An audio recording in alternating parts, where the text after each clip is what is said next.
Okay, go. Just a thought. We're going to call this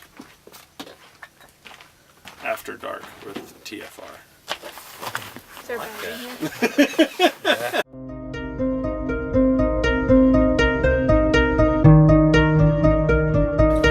Yeah. What was your favorite part of this trip? Honestly, just being in Utah. Never been to Utah. I've seen nothing but Nat Geo, Discovery, other overlanding groups that have visited this area. I've seen all their videos, but I've never been able to understand and conceive what Moab really would be in person. I've seen pictures, all that kind of stuff, but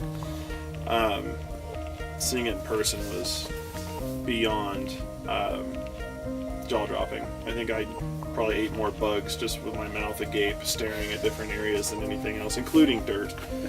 But that, and then as funny as it sounds, the fact that due to the recent, rains, that Lockhart got so washed out that it's nearly impassable, even for motorcycles. The fact that we turned and went back to Monticello, or Monticello, as Chris likes to say, and staying in the Monte La Salle National Forest, and then experiencing a very unplanned, unexpected route through that mountain range, that made me realize that there's way more to what I thought life really could have in store. Seeing so much difference within a 60-mile radius, and seeing life as a whole, in its natural state, was just incredible. So, Yep. Like I asked Chris,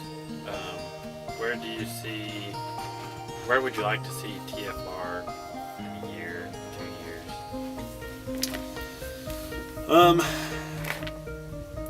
I think I have to kind of side with Chris, as terribly typical as that sounds. I want us to continue to build our relationships as they are. I like the people that we're doing this with, and hope to enjoy many more experiences with more people. But I would like to see us continue to not let the norm of life keep us from doing what we're passionate about.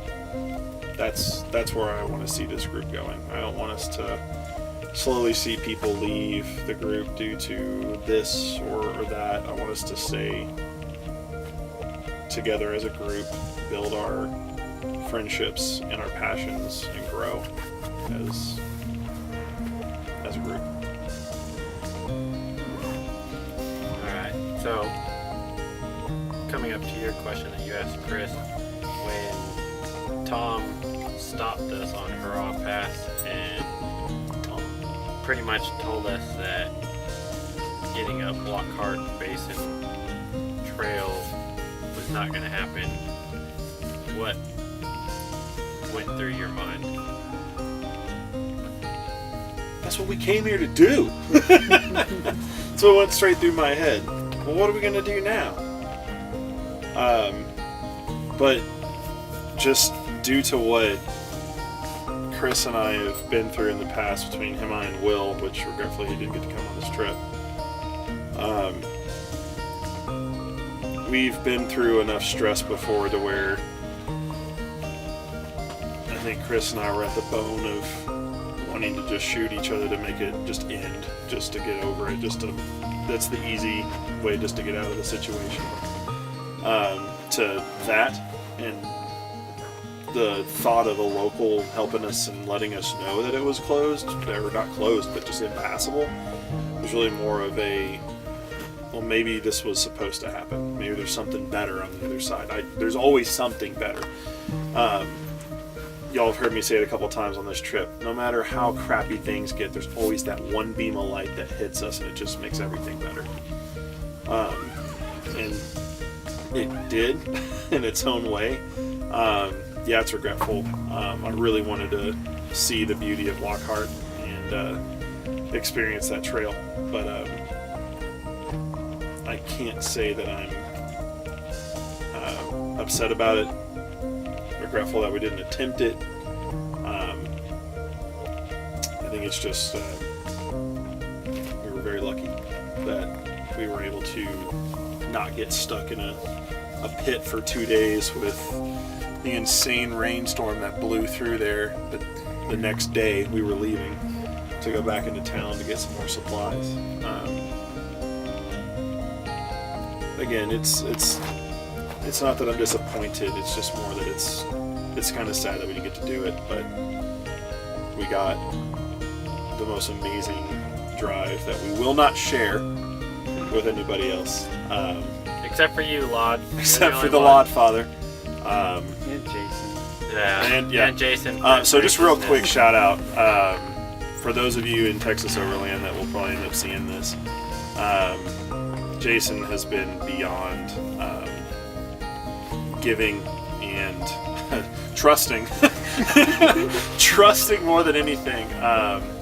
He has let us borrow both of his rooftop tents, his trailer, his fox awning, his fridge freezer, his list. Bluetooth speaker. His Bluetooth speaker, which has been amazing, by the way.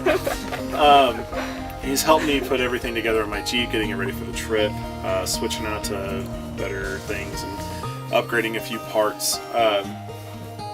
So thank you, Jason, for all of your kindness and just gracing us with all these great gifts.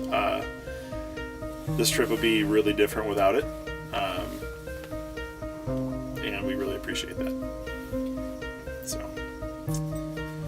but we look forward to kind of complete what you were talking about before we talked about that. But I think it's time that at this point, as a group, that we continue to add what Chris was saying. Just plan for the next adventure, because adventure is what drives us. I don't want to see that passion disappear.